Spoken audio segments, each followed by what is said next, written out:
Bangladesh bank এখন officially বলতেছে, ভাই, ফ্রি ফরেন ট্রিপের নামে আর ওয়ার্কশপ ট্যুরিজম চলবে না। নতুন নির্দেশনায় বলা হয়েছে, ব্যাংক বা আর্থিক প্রতিষ্ঠানের টাকায় বিদেশে ট্রেনিং, সেমিনার, ওয়ার্কশপে বাংলাদেশ ব্যাংকের কর্মকর্তারা আর ইজিলি জয়েন করতে পারবেন না।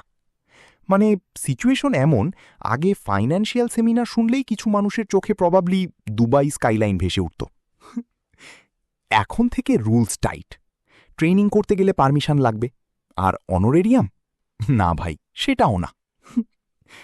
বাংলাদেশের মানুষ মিনফাইল ভাবতেছে আমাদের অফিসে টি অ্যালাওয়েন্স নাই, আর এরা ওয়ার্কশপ করতে বিদেশ যাইত। বাংলাদেশ ব্যাংক বলছে স্বার্থের সংঘাত অ্যাভয়েড করতে হবে। মানে বেসিক্যালি যে প্রতিষ্ঠানকে মনিটর করবেন সেই প্রতিষ্ঠানের স্পন্সর্ড বুফে খেয়ে এসে ডিসিশন দিলে একটু অকওয়ার্ড লাগে। সবচেয়ে কষ্টে আছে প্রবাবলি কিছু কর্মকর্তা।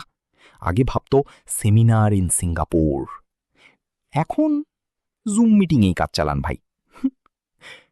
তবে অনেস্টলি বাংলাদেশে ট্রেনিং শব্দটা শুনলে মানুষ এখন দুইটাই ভাবে, একটা শেখার জন্য আর একটা প্লেন টিকেটের জন্য।